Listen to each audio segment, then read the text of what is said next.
Kenny Scott Guffey, writer, podcaster, filmmaker extraordinaire. What, you don't buy it? Well, it just sounds weird when somebody else says it. You know what I mean? Like about me in relation to me, because I'm just me. So see, I've always been taught. See, my brain damaging choice of television when I was a kid was pro wrestling. Right. Right. So my favorite promo of all time is the Macho Man Randy Savage. Ooh yeah, thinking the cream will always like that guy. Yeah. But there's a valuable lesson, and I think creatives really need to think in these terms. We're a business. As much as we are creatives, we're a business. Yeah. You go out of your way every day to make beautiful things, right? Things that reflect parts of you, hopefully the better parts altogether. But, there's good and bad in everybody. But hopefully the better parts of you are coming out. And you work at it. You sweat, you fight, you do everything you need to do. And then you make it, and it's good. Very true. So why not build you up?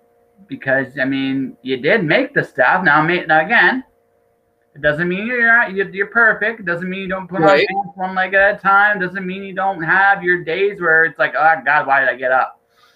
Right? Yeah, for sure. That was yesterday. Yeah. So, but thank you for having me on here, though. I really appreciate it. This is actually my first live show that I've ever done. Yeah. Well, every time's my first time. That's how I'm kidding. Yeah. But I've only, this is actually only my second interview ever. Really? Really. Wow. So just shy for interviews, or just like never been asked, never looked for them? Nobody ever really asked. I always said I would never turn down an interview if somebody wanted to interview me. But I did break that rule one time, and it was with a kid, and he was actually overseas somewhere. I told him I would totally do it. I'd never turn down an interview. And he told me the time to be ready. I was ready. I waited for an hour. He was not there. I messaged him. He was unresponsive. He finally messaged me back like 3 hours later and said he was asleep. And I was like, dude, come on. I interview people every week for my podcast, and it's like you gotta work around that, Oh well, there's a mea culpa aspect to it, right? But you got. Look, I've certainly screwed up. Totally. I've screwed up too. Yeah, absolutely. I remember one interview I did last year. I knocked the power out 30 minutes before the interview was supposed to start, and I was already late because he had already been gracious to me because my computer decided to clunk out. Right. So I had to go get that fixed. I had to go take care of that. Took care of it, kind of, sort of. Once figured it out. And yeah, it was just, he was already patient. And then this was just a snake bitten interview. Like no matter what I did, it just got worse, right? It just literally got worse. It happens, right? So once I tend to be forgiving, but this as well as I do.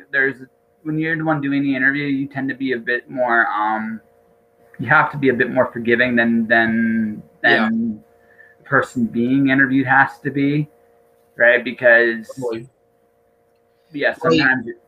I remember when I first started podcasting, my first 2 episodes were just horrible. I didn't know what I was doing, really. And, not that I'm perfect now when I do it, but, comfortable.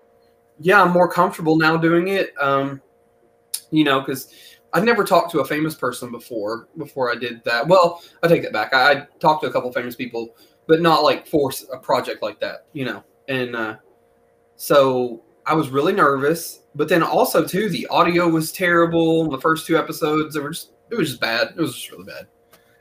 Yeah, no, it happens. Like, there's a little whirring sound in my computer. Can't fix it. It's just part of the computer's fans. Right.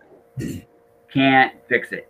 So it's always there. So when I always do the audio edits for the episode, I get rid of it. But it doesn't change the fact that when I hear these episodes on my YouTube channel, it's like I cringe just a little bit, right? Right. All the time, because it's like, man, if it didn't have that fan in there, what would that be like, right? And Yeah. It's a little thing, but I know it's there, right? And so you put all these on YouTube as well? Yeah. Oh yeah, eventually, inevitably. What tends to happen is the Twitch is airing, which is going on right now. And hi, everybody is joining us on Twitch. Hi. Hi. And then after a few weeks, it goes on the audio. Like it's usually a few behind, and then after that, it goes to YouTube after a set period of time too. I'm catching up on YouTube a little bit. I let myself get behind on it because it's scaling to all these different places does take some time. Yeah, for sure. Well, I only uploaded, I think, the first 2 interviews I did for the podcast, for my podcast. I think I only uploaded the first 2 on YouTube because it takes some time, to do it all. And I was kind of hesitant to do it anyway. So I don't know if we ever will put them on YouTube or not. But I did for storage purposes and as much as anything else. Like I have, look at your episode number. I've done 610 of these, brother. So I mean, no, that's excessive. That's a lot. That's awesome. Yeah. It's again, obsession being a thing, right? So yeah, so what happens is now the beautiful thing about Twitch and YouTube is they talk together really well. So when this is done, I can just export it to YouTube and I can hold it there for weeks and weeks on end and not worry about it. It's there. Right. I just put the information out when I put the information out and it's ready to roll. A little behind the curtain for everybody, ladies and gentlemen. So I mean, but all that being said, it does take time. Again, it's about, like, for me, it's about scaling the podcast because I want to turn this into a living. I don't really want to do anything else, man. I want to just talk to people and write good books, and that's all I really want to do. And that's all. Like, that's awesome. Yeah, that's it. And that's what I'm working towards. I accidentally became a freelancer again. Accidentally? Got laid off. I was going back to work just to save some money up so I could go back into freelancing, right? And what turned out to happen was, okay, I got laid off right before I was going to start, like seriously start. It's like my gut told me I wasn't going to last long anyway. It's like when you have a freelance mentality, it's really hard to go back into actual employment because you just don't see it the same way anymore. No, I feel that completely. Yeah. It's like you want to do what you want to do and you want to pursue it full time and that's what you want to do. You want that to be your life. Yeah, but you don't even look at the boss dynamic the same anymore either. Like you'll do your job. Like that's like, you're a professional. You're going to do your job. But boss is going to come to you and try to yell at you for something that's not you. You're going to just flat out say like, "No, man. You're going out the round tree. I don't care." Yeah. And it's a really odd spot because you just truly know that you have distanced yourself forever. Now, don't get me wrong, there are exceptions to this, but like a typical menial job, you're never going to look at them the same way again. You're just going to see them as a means to an end. And there's a lot of menial jobs out there, white collar, blue collar, you name it. And most of them they're not going to do anything for you anymore. Now, there are some exceptions to that. Some people are really happy with their work, and there's nothing wrong with that. Right. But like my 9 to 5, I like my 9 to 5, but I don't get that same high from it. You know what I mean? That I do from everything I do outside of there. Yep. It's a high. It really is. Creating, doing things, it makes you feel worthy in a way that nothing else can. I'm alive. Like you legitimately come alive. And and then like in my case, like what happened last year was like, so last week. Now, this sounds like a lot. It's a lot quickly, but I still got a lot of work to do. I'm at $950 for gigs inside of 8 days. Wow. No, but not all that's up front. Some of that was last week. About half of that was last week. Some of that's next month. Some of that's going to come this week. So it sounds like a lot on one hand, but on the other hand, it's not. Right? Yeah. But there's a drive and a determination and a desire to get out there. Like, and that's the thing. Now, if I can keep this up, even if it's just like, it may not be that much to start with again, that's fine. But if I'm constantly making money creating, I'm not going to go back to work because why would I do that? Why would I do that? Right? Why would you? Yeah. I mean, that's what it's coming down to. And then that's kind of like, so this layoff went for a week. made my money. I actually made more money the first week I went freelancing than I ever did working for the best job I ever made money at. I actually made more money take home than I did working for that job. So, right? Yeah. So it's like, okay, that's a possibility. I made a living wage for 1 week. Now, this week, not there yet. Now, maybe I get there. Like, it's entirely a possibility. I mean, I'm putting out 2 pitches a day, and I'm constantly looking for services. Like, if you need, podcast services, comic services, writing services, I can definitely do those things. Yeah. But the point I'm getting at though is, like, I'm doing this on my own and I'm accomplishing this on my own. So why do I really care about employment anymore? Right now, I still might have to go back every now and then. Like, there's going to be a part of me that's like, you know what, maybe a week here, a month there. But that's where I'm at now. I'm like, I'm no longer at, I need to be here every single day for the rest of my life. Right. I totally get it. Yeah. Totally get it. I mean, and like you said, you come alive when you're doing what you want to do. And then at that point, nothing else will satisfy you in the same way. Not even close. And it's so hard to actually be in a place because you feel like you're wasting time. Like, you legitimately feel like you're wasting time. Yeah. And no matter how well paid or how little paid you are, I mean, again, I'm in a position where I can take this chance, and that's great. And I know a lot more this time than I did the first time. So it's going to be like, it'll be like, based on what I've done so far, I'll be doing a lot better this time around, I think. Yeah. Right. But we'll see. It's going to be kind of like, and that's where I'm at. Like, there's that point, like, but once you start stepping into that line, you never look at it, like, a day job is never looked at the same way again. It's just not. No. You can't take it seriously anymore. And again, not saying you're not going to do the job. I'm not saying that. There's a very fine line with that. If you break that line, you're going to actually oddly sabotage yourself if you're freelancing as well. I've seen that. But it's the part that the important part is, once you've done it, when you've proven to yourself, I can get money on my own. I don't really need a system. I can create my own system. Right. Then really my job then simplifies to, what do I do every day that makes me money? Do it. Do it. Get up and do it. Yeah, it's it. If you want to do something else, you can still, like, if you want to be a writer or whatever, you can still do it. Even if you still work your 9 to 5, sure. Just do it in your own time. Just because you're working this job doesn't mean that you're suddenly not, who you want to be. You disappeared there for a second there, bud. Like, maybe it was me, but I didn't hear you. Can you repeat that? Oh yeah, totally. I just said, just because that you are working a 9 to 5 doesn't mean that you're suddenly ceasing to be who you are. Definitely. Oh, absolutely not. And there's, like I said, if you like your 9 to 5 job, and there's something about that that's actually very true and enjoyable too. If you like your job, by all means, don't quit it. I mean, if you like it, do it. Yeah. Right. I mean, freelancing is a tough road to hoe, and film's a tough road to hoe, and podcasting is a tough road to hoe. Yeah. The biggest challenge you have as a creative is to convince the world that you're worth money. Yeah. And ironically, and the irony is that it actually starts with you. It does, totally. I mean, that's it. It starts with you. Everything else is kind of projected from you. You know? No, like I have a very basic little rule when I freelance, and it's going to sound like really, really crappy when people first hear it, but understand it.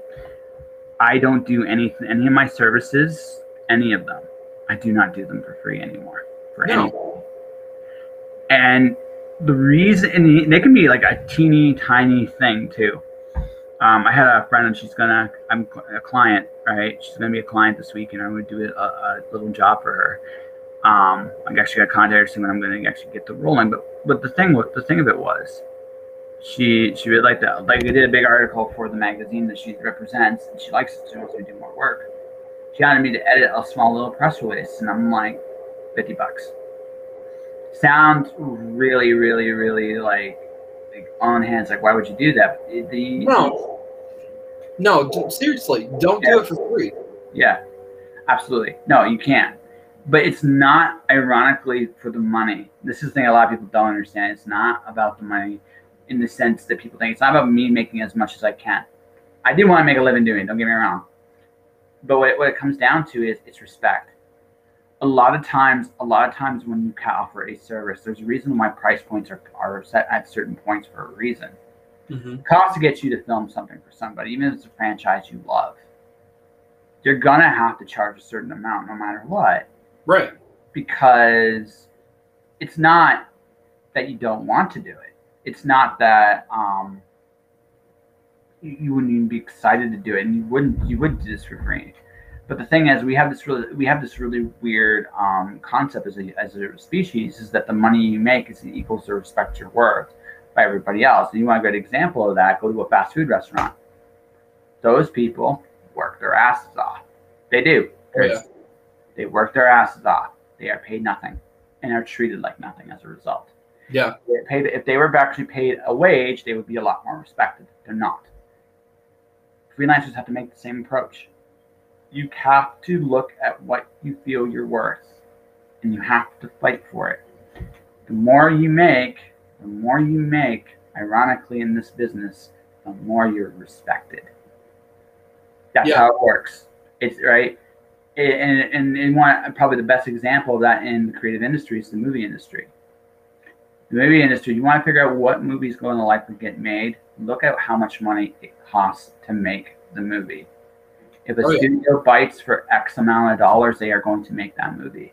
Versus one that's costs significantly less to make, because they don't have the same skin in the game.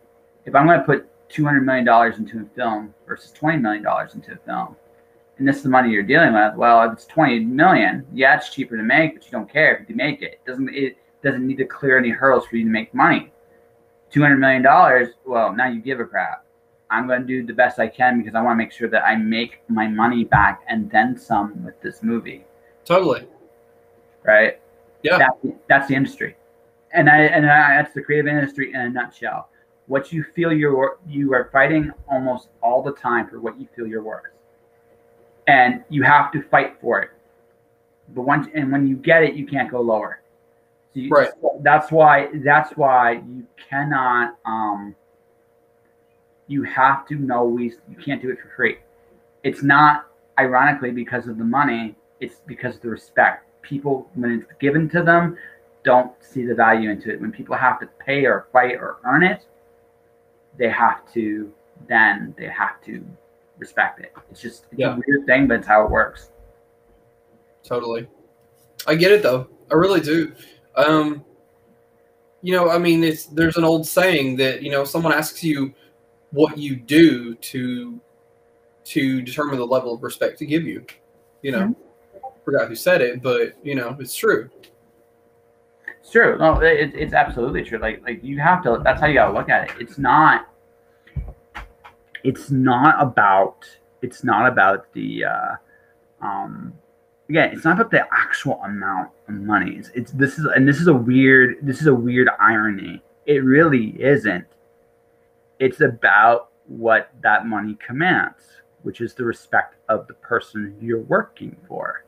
Right. And that's how it works. This is why, like I said, you look at the McDonald's job. There are very few people in the world that work harder than people flipping burgers at McDonald's at between the hours of 6 o'clock at night to 11 o'clock. Very few. That's hard, right? Because you're going fast. There's a pace. I mean, you can get into a rhythm for it, and it's great and wonderful. But when you get right down to it, hard work, a lot of energy. You're exhausted. I personally could not do it. Now, I never actually worked fast food, so and that kind of surprises people because everybody's worked fast food. I never actually have worked fast food, and I don't. The reason being, I don't think I could do it. I really don't think I could handle that pace, the whole environment. People are particular about their food. I used to be a food service manager when I worked for a convenience store, but it wasn't fast food. No, you're allowed a little bit more slack at a convenience store. It's still not perfect by any stretch of the imagination, but you're allowed some more leeway. But I mean, but even then, like if you look at a job, it's not the work they do that you respect. You respect the paycheck that comes with it. Yeah. That's it. It's that simple. Which is why, I mean, if you want the best argument, and this is the best argument, by the way, ladies and gentlemen, for a minimum wage that pays the rent, because it's about the respect companies have to give to its people. It's just how the world works. The less they pay, the less they respect the people that work for them. It's just, it sounds stupid simple, but it's the truth. Yeah. But, you know, that person who's getting up and hustling every day, you know, props to them. I mean, there are many people in my family who do not work for a living. And it's not because they don't have to, it's because they refuse to, you know. And so, I mean, I respect anybody who gets up and, you know, hustles somehow or another. You know, I don't care. But, you know, provide for yourself somehow, you know. Well, that's it, right? Yeah. I'm trying to see if I can make, like, this first week was a heck of a start. I'm hoping like week 2 is as good. If it is, it's like, well, that's the decision's like. I'm hoping week 2 for you is better. But, yes. You know, it's going to be a roller coaster. Like I expect it to go like this. And it will, right? Because that's what life does. Yeah. You know, but you know, eventually you'll kind of start to see the patterns and know, you know, where it's gonna fluctuate at and when it's gonna be, you know, when you're gonna make more, when you're gonna make less, right? I mean, eventually you'll start to see those patterns and you'll know probably instinctively. Yeah, no, and then at that point I'll be free to do what I really want. Go to the next level, what I really want to do, which is take my podcast on the road. Like what I would literally like to do is go to your house, go like, hey man, show me off your really cool DVDs, and you can show me off your really cool DVDs, and you can tell me like what show got you into this obsession to get all the stuff you have up there, right? Right. And then we tell that story, and then I would go into like an interview like we're doing now, but in person, right? Right, which is way much better, so much better. Like I agree. That would be a really cool format for you to do that. That would be awesome. That's where I'm going. That's where I want to go with this, right? So I have a clear direction where I want to go. So now I got to just figure out how to generate money and stuff to get there. And the cool thing about freelance writing for me is I can do that anywhere, like literally anywhere, and it doesn't matter, right? So that's the plan. That's my master plan, for lack of a better word. And again, maybe it blows up in my face. I don't think it's going to this time. I don't feel the same way I did the first time I did this, which is that apprehension of, oh my God, what the hell am I doing? Right? Yeah. I don't feel that anymore. It's like, no, this is who I am. This is what I'm going to do. And I'm going to kick some ass doing it. And that's, I mean, it's a different, freelancing is very much a headspace game. Yeah. And also too, it's like, you got to take everything one day at a time, like literally recovering alcoholics say it, you know, but it's the truth. Like you have to take it one day at a time, and that's for anything, you know, day by day. Well, yeah, like what they're really talking about there is controllables. Yeah, there's a lot in life you can't control. Like, yeah, hey Doris, how you doing? Like, hi, Doris. Yeah. So, like, for example, I look at the fact, okay, right now, I'm looking at the fact that at this point, I don't think you guys are going to shut down again, even if the virus goes into another level of haywire. Yeah, I don't think you guys are shutting down again. Right. Other parts of the world might, but you guys won't. Like that's kind of how I see it. Now I might be right, I might be wrong, but it's how I see it, right? Yeah. I can't control that though. Here's what I can control. What creative shit can I do? Right? I wrote a scene last night about Alice in Wonderland and dealing with a certain Greek god. It's really fun, right? Because that's my next book release. And I can control that. I can control where I send pitches to. I can control, like, there are things I worry about, and I do them from a day-to-day process. Yeah. Right? So. It's really cool, though, that, you know, what you were saying in your next book, though. It's really awesome. Yeah. Oh, it's fun. It's really, really fun. Yeah. It's going to be called Alice 1. It's Alice in Wonderland as Greek mythology. Alice is Pandora. She opens the box. And that was always one of my favorite stories too. Growing up was Alice in Wonderland. I actually found out, I didn't realize, but in our house we always have a movie quote, you know, going back and forth. It's like tennis, throw movie quotes back and forth all the time. And I hadn't realized how much I actually quote Alice in Wonderland, like the 1950s Disney version, until my wife actually she'd never seen Alice in Wonderland.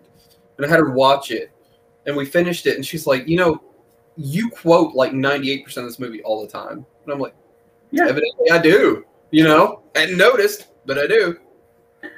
So I got into Alice a little later in life. I was requested to do an epic poem from an editor for an anthology. And it was a Lewis Carroll-based anthology. So it was like, what the hell is that? Am I going to say about Lewis Carroll that's never been said? Like, what can I bring to it? Especially since I wasn't really crazy about it. Right. And then I met this girl at a bar with a Gorgon tattoo. And so it made me think about Medusa. Mm-hmm. Like, Medusa could fit in an Alice in Wonderland story, I think. Yeah. And then from that, it led to my idea of Alice in Wonderland as Greek mythology. It was just like, okay, this actually, I think, really works. I think so. No, it really, really does. So I'm at the current book is, the first one came out last year. The second one's going to come out in November. It's currently 2 to 3 times bigger than the first book was. And the first book's tiny. It's not a big book. But the second book is more than mega. It's a monster of a poem. Like, it's a giant monster of the poem. And it's like, but it works so well. I'm having so much fun with it. And I never thought Alice would be she's a trip to write. Like, that's just the thing. It's like, she's just such a trip to write. And I can see why creators have been fascinated by her throughout, like, the decades, centuries. There is surprisingly a lot there. Oh, yeah. And there's been so many, as you said, over the decades, there's been so many adaptations of the story. And, I think that it's people seem to tend to get upset when writers, filmmakers, tell a story in a different way.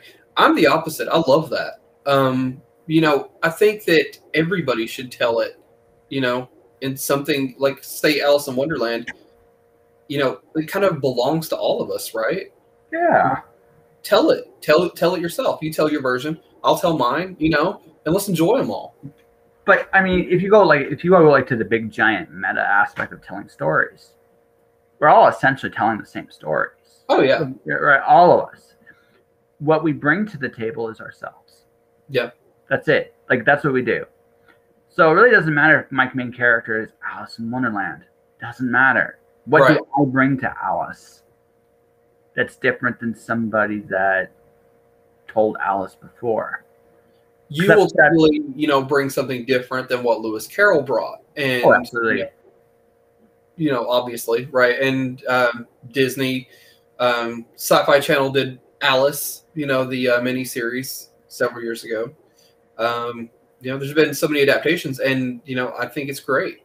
I always think it's great to see someone else's spin on it. But as Greek mythology, I think it's really cool. I would definitely want to read that when you get done with it. Well, the first one's out if you want to actually pick it up. So I mean, I'll let you guys. I'll let you know at the end of the story there. At the end when I do the plugs. But yeah, the first one's out. The second one comes out in November. It's really cool. Like, so for you, like I said, you're a movie fan. So I'm guessing the movies is your first love. Yeah, I would say yeah. Okay, so what was the movie that did it? What was the movie that said, I, Kenny Scott Guffey, am in love with this medium, and I want to do it? So the first movie I ever remember seeing, besides The Wizard of Oz, was Psycho. I remember my dad was watching Alfred Hitchcock's Psycho. I was about 3 years old, and it was on TV. And I know it was, which is the age my daughter is now, actually.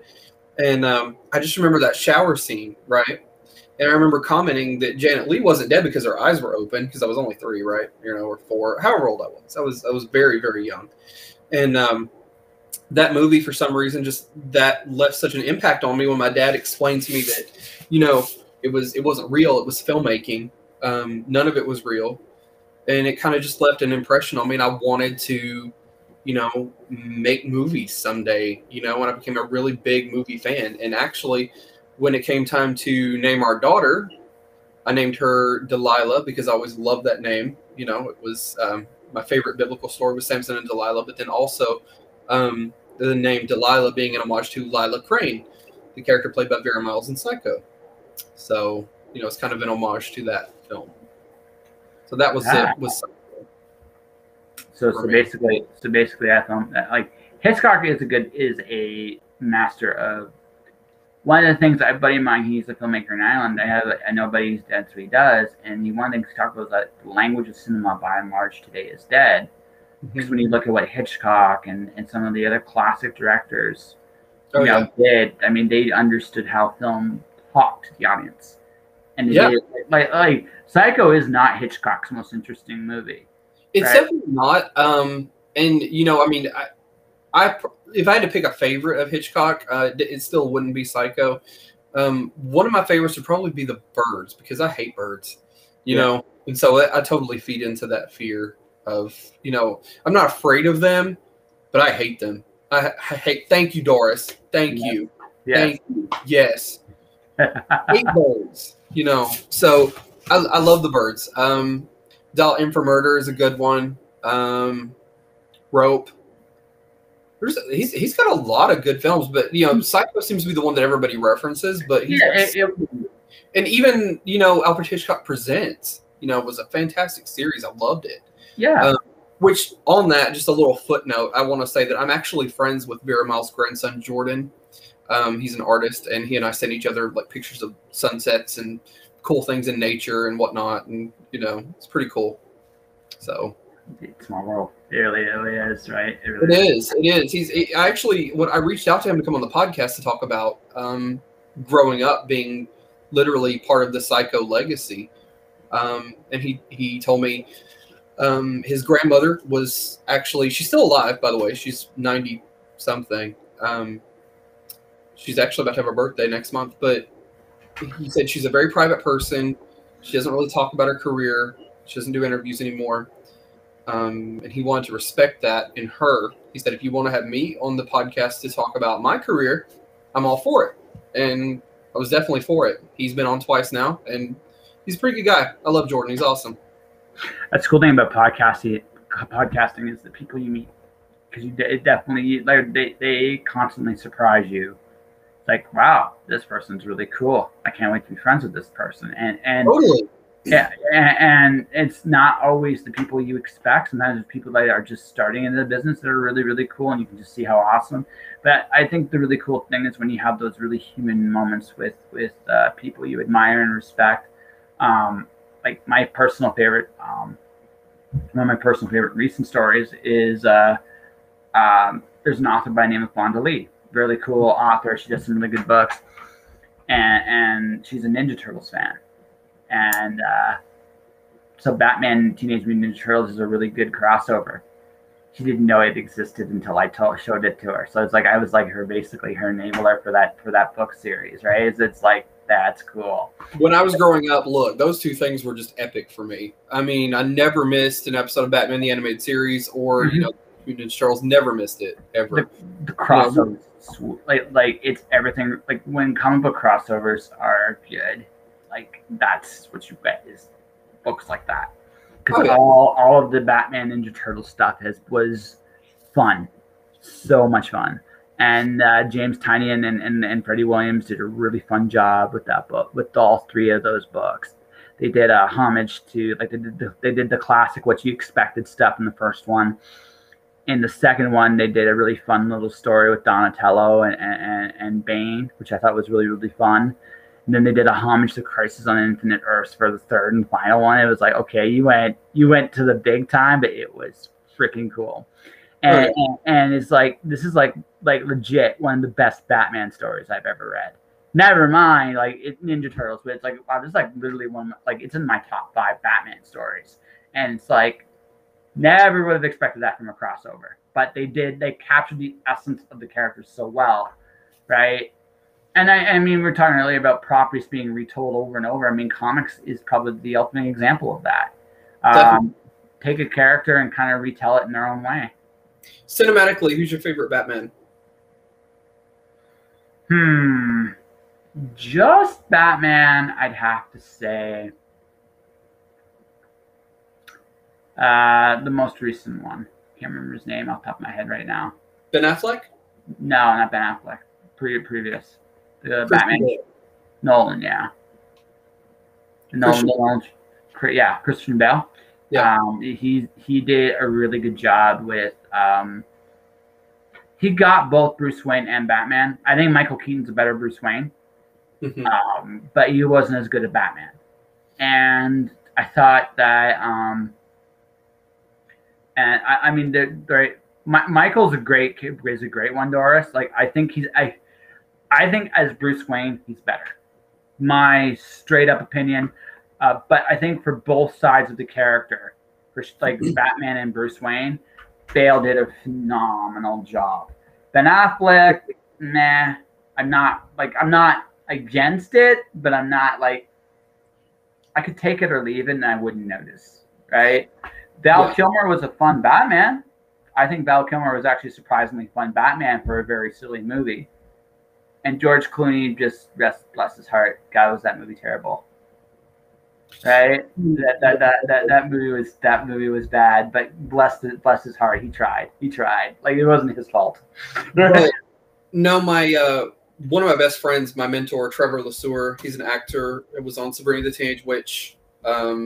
He was in the movie La La Land. He had no lines in it whatsoever.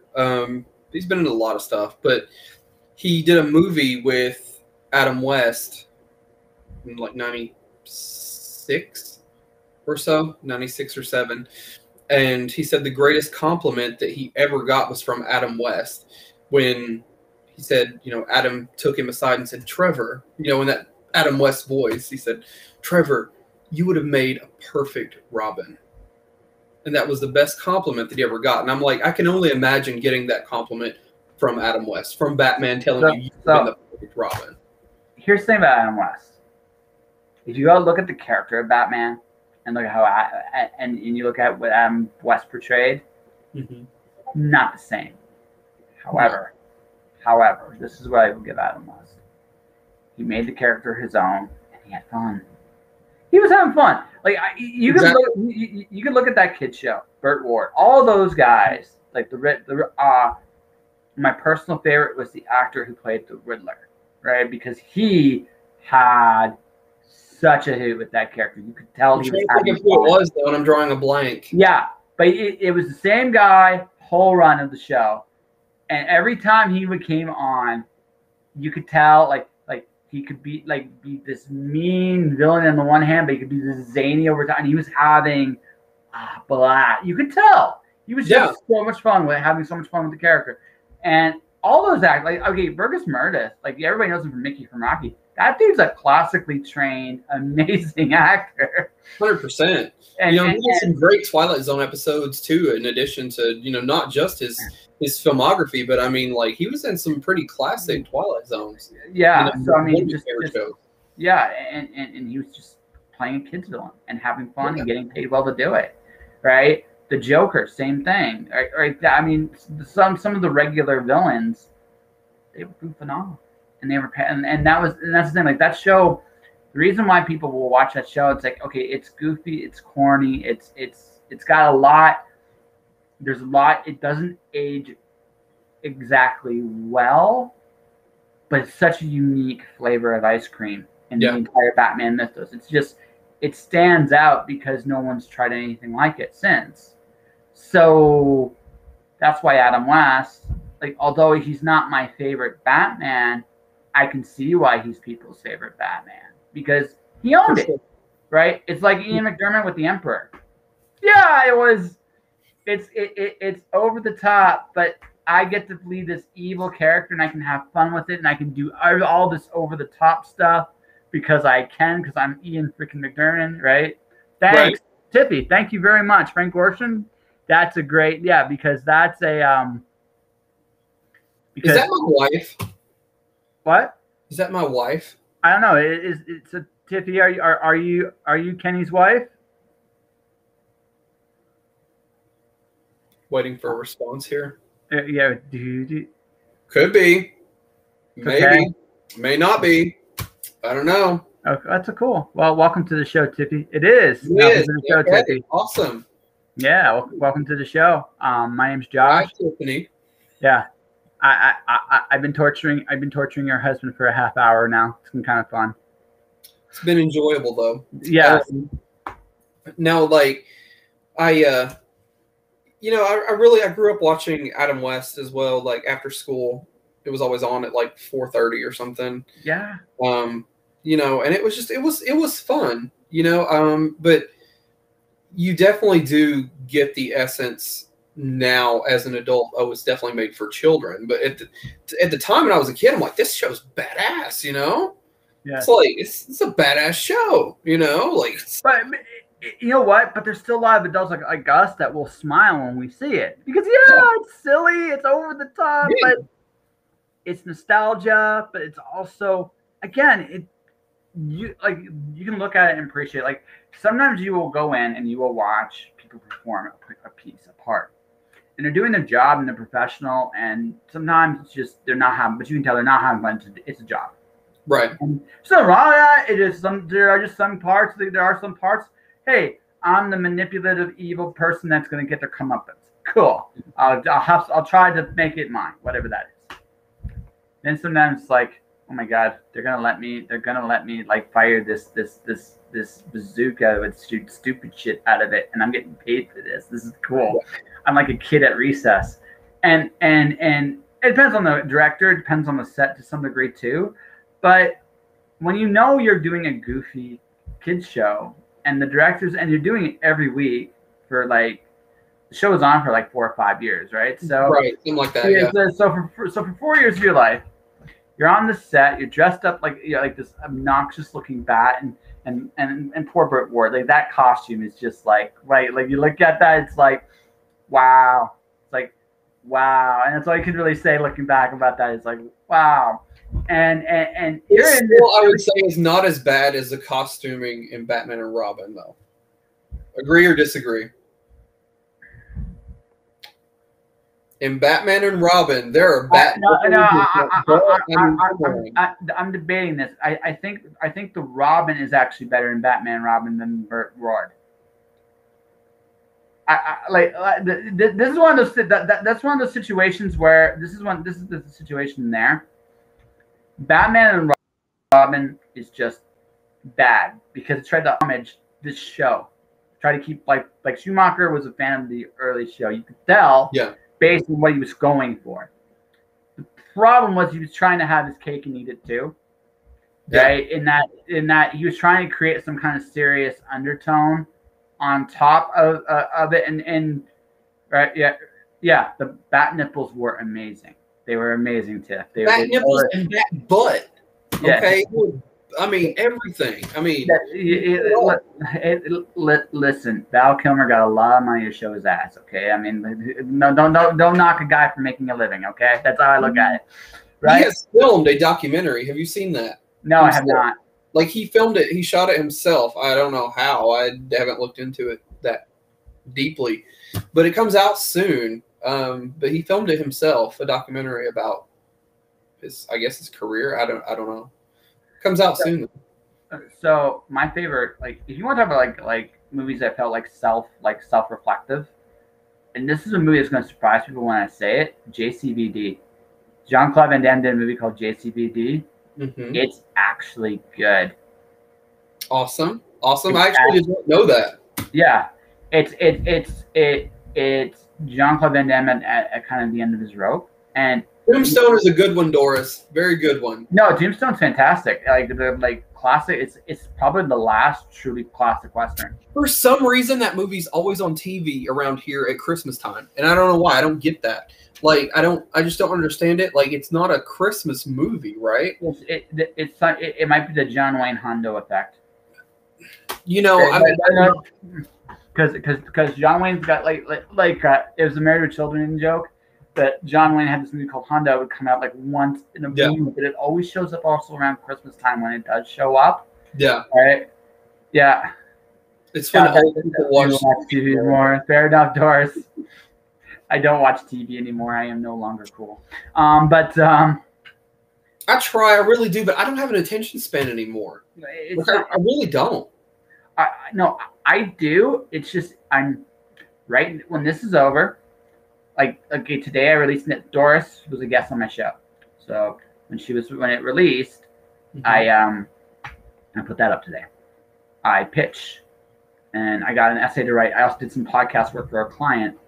So I can watch TV, or when I do have free time, I'll play video games because I like video games. Video games are really cool storytelling devices too. So I don't watch very much TV. Like I'm still like, okay, this is where I'm at. I'm still watching cartoons. I'm old and I'm watching cartoons. Fairy Tale is my jam. I'm at like the last 2 DVDs like sets, and I'll be finally caught up with the series. Actually, I'm still behind, but the final season hasn't come out on DVD yet, so I'm waiting for that. And it's like that's where I'm at. Fairy Tale that came out 5 years ago. Like I am falling farther and farther behind television all the time. I'm just not cool. There's nothing wrong with that though, and it's cool because our daughter is, like I said, she'll be 3 next month, and I'm trying to turn her on to stuff like the Flintstones, and I can reintroduce her to these shows that I grew up with, and it's really quite fun to revisit them, and kind of see her seeing them for the first time. It's really cool. So for me, if I was kids, it'd be the Disney afternoon all the way. Like that's what I would go with. Pretty hard. I wouldn't blame you for that, but when I was a kid, we were too poor to get the Disney Channel. So, but Disney Afternoon was not on a Disney Channel. It was on basic cable. Like I lived in Detroit. We had 6 channels. One of those channels, Disney Afternoon, every day after school from like 3 to 5. They were all there, and you could watch them all. I was in, man. I was in. So, the only time I watched anything Disney, like that was on the Disney Channel itself, like I said, was because we didn't get it when I was a kid. My parents were divorced, so I go to my dad's house. We got the Disney Channel at my dad's house.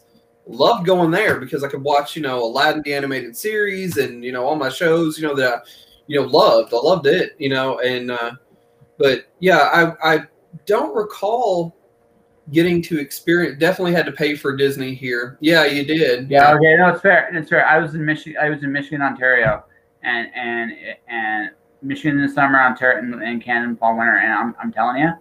Nah, man. No basic cable. Had the Disney Afternoon, so I could watch DuckTales. I could watch DuckTales, Darkwing Duck. I could watch Tailspin, Goof Troop. Right. That's the stuff that brainwashed me and made me the man I am today. Well, we're about the same age, so I totally feel that. I really do, Yeah, and some Ninja Turtles and professional wrestling, and then you can completely get my brain damage, like totally. Nothing wrong with it, I mean, absolutely not. But like I totally see where you're coming from. But yeah, to show her things that I grew up with and see her seeing them for the first time is just a really cool experience. It's kind of surreal almost, and it still kind of hits me sometimes. I'm like, oh, wait a minute, I'm a dad. Like, okay, I'm responsible for this human being, Yeah. So is it scary when you realize that you're the adult in the room?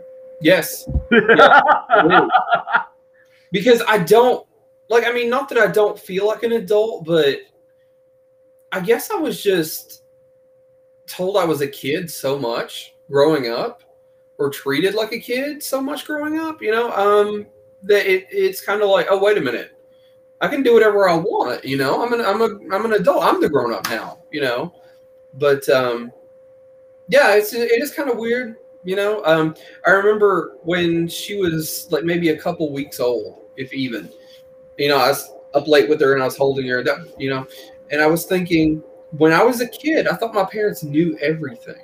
Like, I mean, everything. I thought they had the answer to every single question. And I realized, well, she's going to expect that of me, And that was really overwhelming. It's like, wait a minute. They were just winging it. And I, that's one thing too, like Tiffany and I both, we talk to her, we don't baby her. We talk to her like she's an equal, like she's a peer, because she's still figuring out life. But you know what? I am too. And, I'm still figuring out parenthood. She's still figuring out childhood. And so we're just kind of growing together, Absolutely. I don't want to be one of those parents that's like, I'm the parent, you listen to me. I don't want to be like that. I'm not saying that it's okay. I don't want to raise her to be an asshole, because that's definitely one thing that I've really advocated. I don't want to raise her to be that way. First up, I certainly can't talk. I don't have kids yet. If I do have kids, I'm going to recognize the fact that, you know what, I'm know nothing, much like everybody does when they first have kids. Yeah. And so I interviewed Spider Robinson. He said no. But when I interviewed Spider Robinson, he said this, like, I had become grandpa, right? And I realized that they didn't know any of the answers. I still don't know anything, and I realized that they didn't either. No. And I think you know what? There's the art of winging it and just doing the best you can. And there's something really magical. I think intentions can go a long way, even if you don't have all the answers. Yeah. Right. It's the fact that a kid can see you trying. Yeah. That goes an awful long way. It's not. Yeah. It's hard when you see your parent not being able to do something, and I find that crushes actually the parent more than the kid. Oddly enough, it crushes the parent a lot more than it does crushes the kid. Yeah. I totally feel that. You know, and also too, like, not only were we first time parents, but our daughter was born with a cleft lip and palate, which we were not expecting. Right? Had no idea.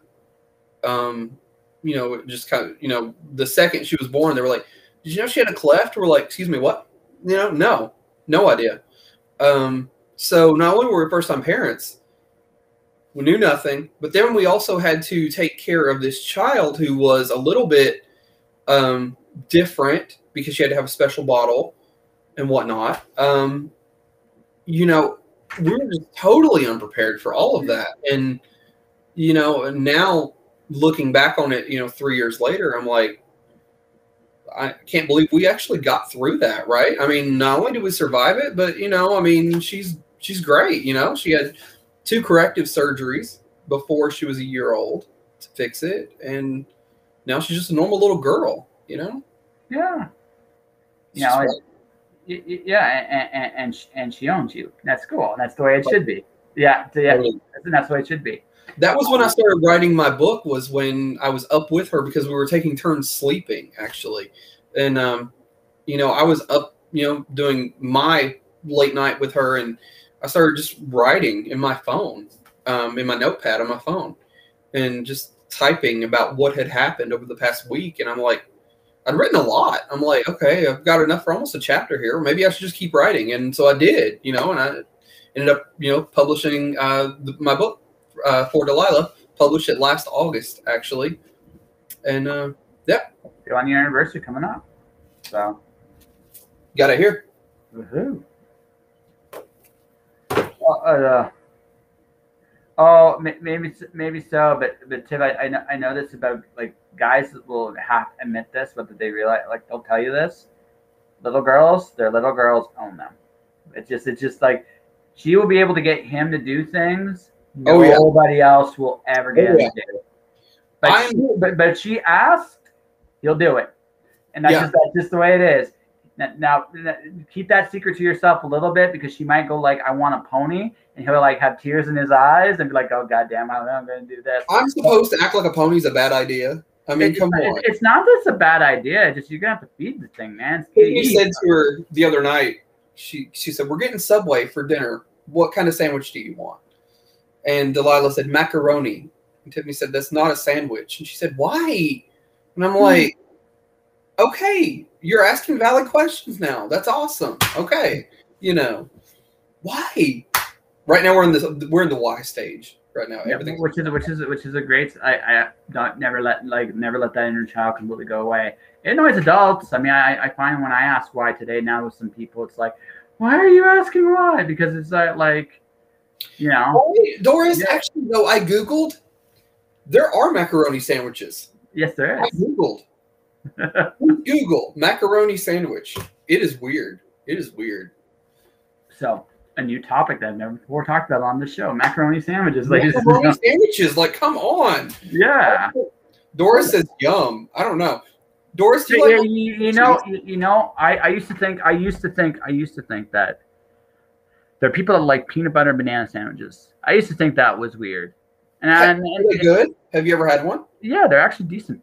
I've never had one. Yeah, like they're actually decent. They're not perfect. They're not my favorite thing in the world, but they're decent, right? So here's the thing. Here's what I've learned in this life. So, like, there are things that surprise you. Avocado milkshakes are fantastic. Like I love avocados. So yeah, but do them as like a shake. Oh my gosh, they are amazing. Like they are. Okay, when you say shake, it's not sweet, right? It not exactly, but it tastes like you go to like so up in Canada where I was, we had this like Asian markets. They'd make these avocado milkshakes. Mm-hmm. They're shakes, like avocado based milkshakes. Oh my gosh, they're great. You would think you would not expect that to be as tasty as it is. I'll have to try one because I mean I love avocados. I'm all about I'm with Doris. I'm a foodie. You know, I mean I love food. Obviously, as you can tell, right? You know, but yeah, I mean I'll try anything. You know, I mean as long as it's going to taste good, I'll try it. You know. No, well, that's just it, right? So you just leave yourself open to possibilities. So that macaroni sandwich, it might be delicious. Doesn't feel quite right. But it was odd to look at some of the images that came up. It was just kind of strange, you know, because I'm not used to seeing that, right?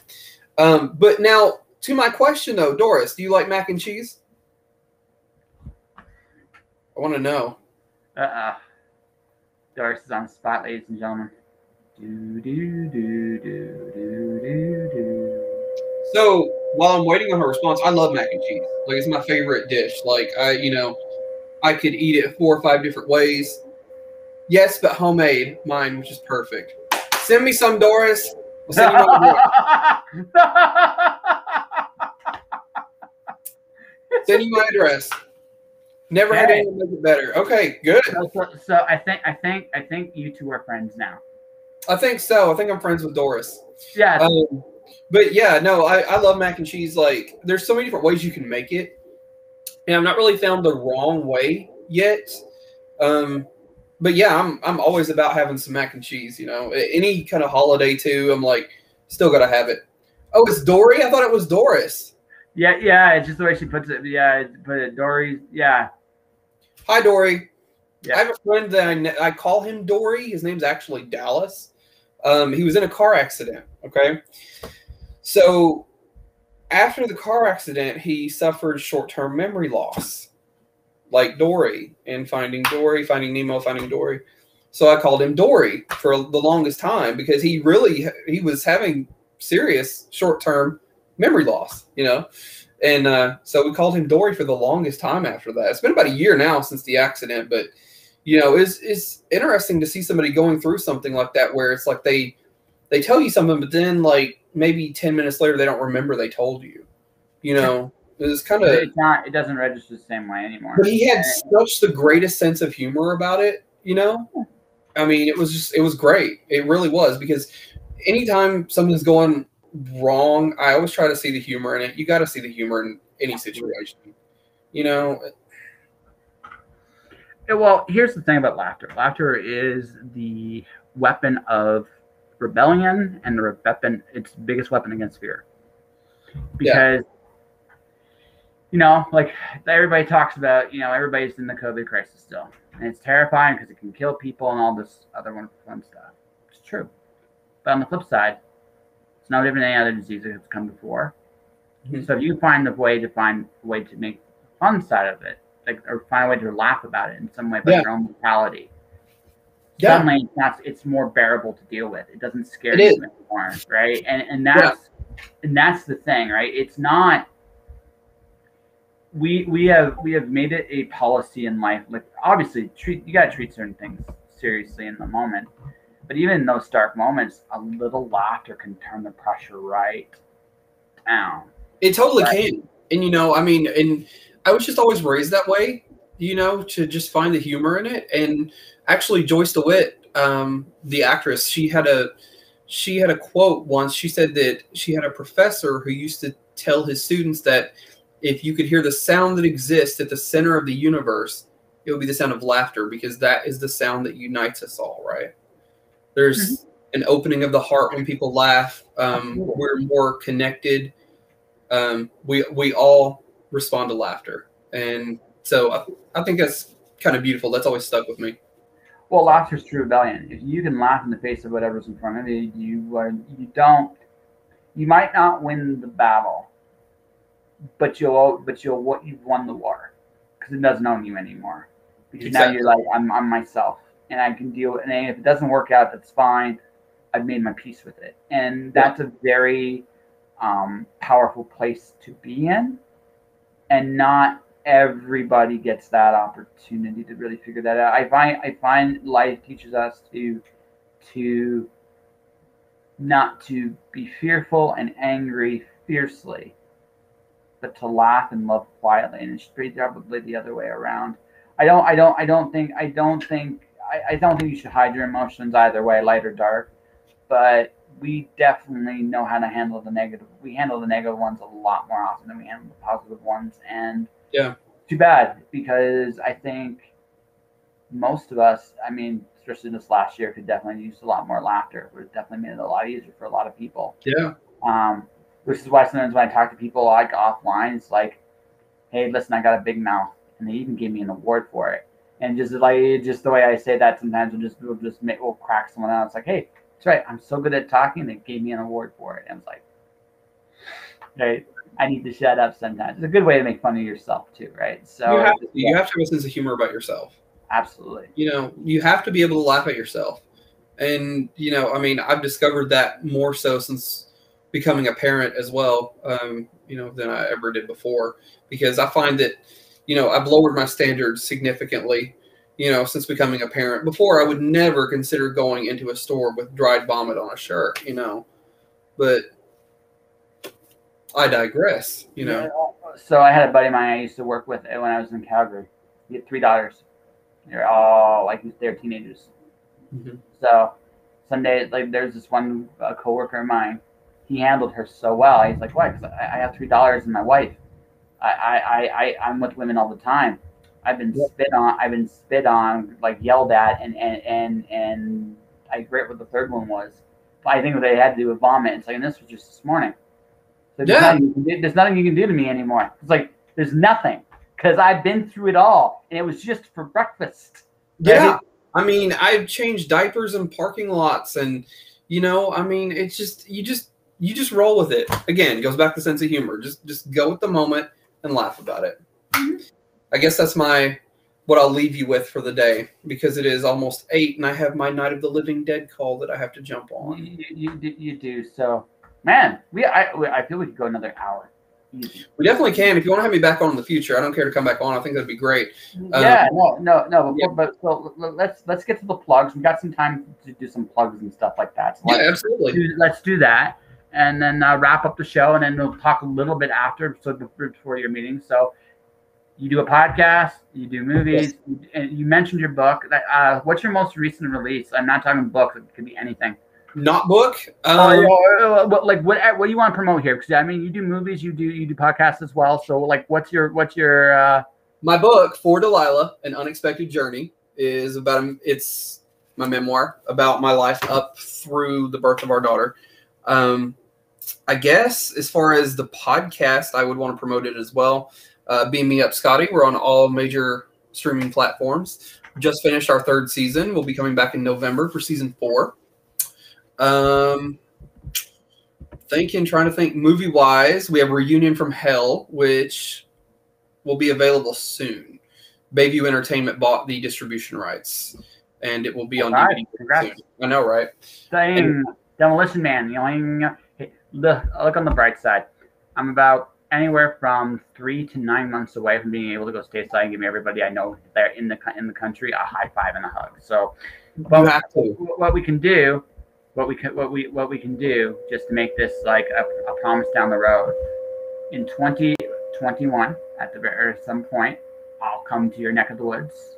You'll see this obnoxious van with my logo on it, right? It'll be obnoxious, I promise. It'll be like what you see for the logo, but it'll be like glowing purple or pink. It'll be the scariest looking van you've ever seen. But listen, everybody's welcome at our house. You got to come down and stay a weekend so we can show you around Kentucky. No, totally done. I'll happily do that. Like, and then we'll do like a proper interview where we actually have time and stuff like that. And that would be awesome. And now I can do one of these macaroni sandwiches, and we can. Yeah. And one last thing, where can people find you if they want to find you? Where can they find me? Oh God. Website, social media, like where can people go? I mean, you can find me on Facebook, Kenny Scott Guffey. Also too, I have a website, but it's kind of lame because I designed it myself. It's pretty lame. We got like a store on there where you can purchase the book, and also I promote my other friends' work, like my actor buddy Brandon Ludwig. I promote his children's book series, Everly and Me, on there. You can buy the books on there. I'm on Facebook, Instagram, Twitter. I don't really use Twitter all that much because I don't really use it, honestly. I don't have a good excuse. So Facebook or Instagram? Facebook and Instagram, you can find me. Instagram, I typically tend to post more like inspirational quotes and like old like Hollywood pictures and stupid stuff like that. But Facebook's more personal. And then, of course, I'm not going to deny a friend request, but just please don't be creepy about it. That's all I ask, because I get a lot of people messaging me a lot. Had a stalker there at one point. Had to change my phone number in January.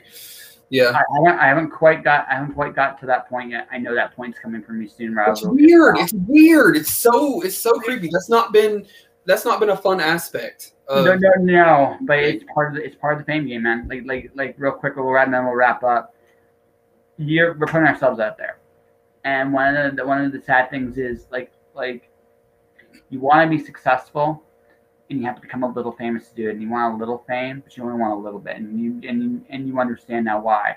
A guy with a lot of fame like Stephen King or J.K. Rowling or any Star Wars cast or anyone like that, they can't go anywhere.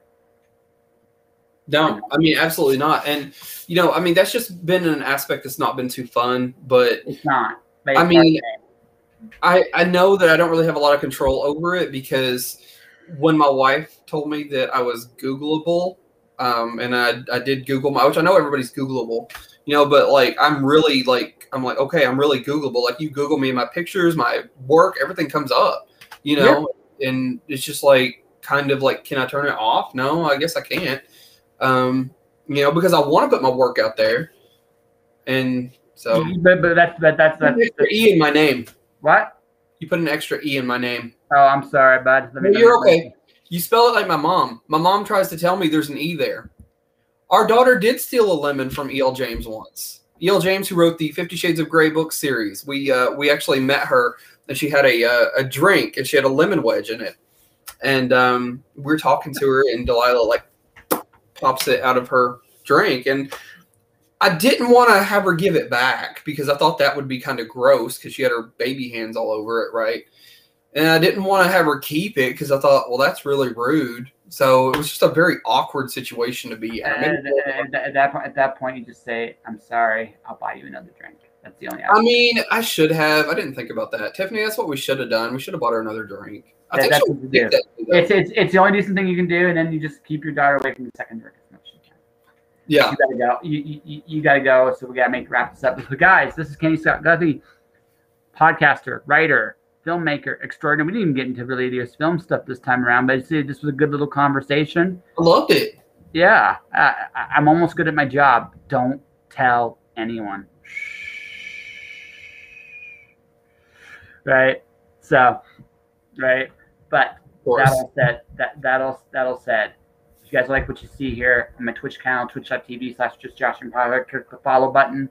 Always welcome to interact with the show. YouTube channel is Joshua Pentolaresco. Click the like and subscribe. Watch my videos. I got some good ones up there. Alice Zero, my first book in the Alice pandemic saga, is out. Is nominated for the Aurora Award. Alice in Wonderland is Greek mythology. It's there. And I'll make sure you get the link up to it when this is over. Alice 1 comes out November 1st. I will be off tomorrow, but I will be back Thursday with a really cool guest. Stay inspired. Keep shining in the dark. See you guys Thursday.